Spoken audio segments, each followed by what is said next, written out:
নামাজের সেজদায় সাইয়্যিদুল ইস্তেগফার পড়া যাবে কি?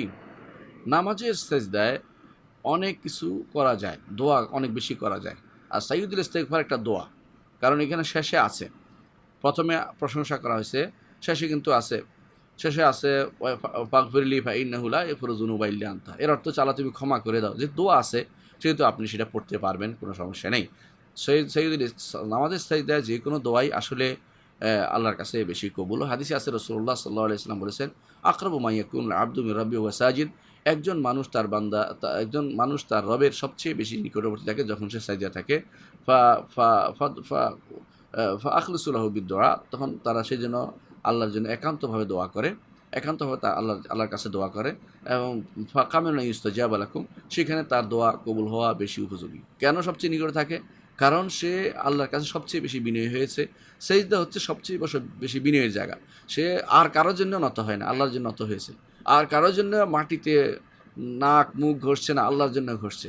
এটা যেন তার মাথায় থাকে সিজদা করার সময়। অনেকে মনে করে তাকে আল্লাহর পায়ে করছে, এটা বলা জায়েজ নেই, হারাম। কেউ যদি মনে করে আল্লাহ তাআলার তিনি সৃষ্টির ভিতরে আছেন, এটা হারাম।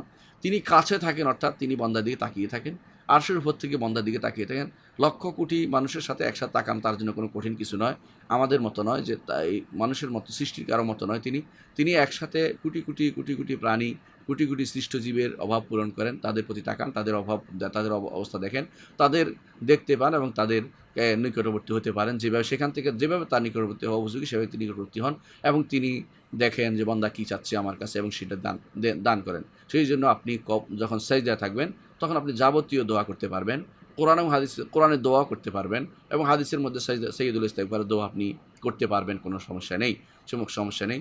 হ্যাঁ, এই বিষয়ে আলহামদুলিল্লাহ আপনি আশা করি বুঝতে পারছেন যে সেখানে দোয়াটাই মূল উদ্দেশ্য এখানে। এবং তবে মনে রাখবেন, সাজদার মধ্যে প্রথমে তাসবিহগুলো থাকা উচিত, মাস্ট। সে অর্থাৎ 3 তসবিহ যেন থাকে, তারপরে এটা পড়বেন। 3 তসবিহ কি? সুবহানা রাব্বিয়াল আলা, সুবহানা রাব্বিয়াল আলা, সুবহানা রাব্বিয়াল আলা 3 বার অবশ্যই পড়তে হবে। এরপরে আপনি যাই করেন, হ্যাঁ, আগে থেকেই সিজদায় গিয়ে ওটা শুরু করে দিলে আপনার সিজদাই হবে না, সিজদা আদায় হবে না। আশা করি বিষয়টি বুঝতে পারছেন।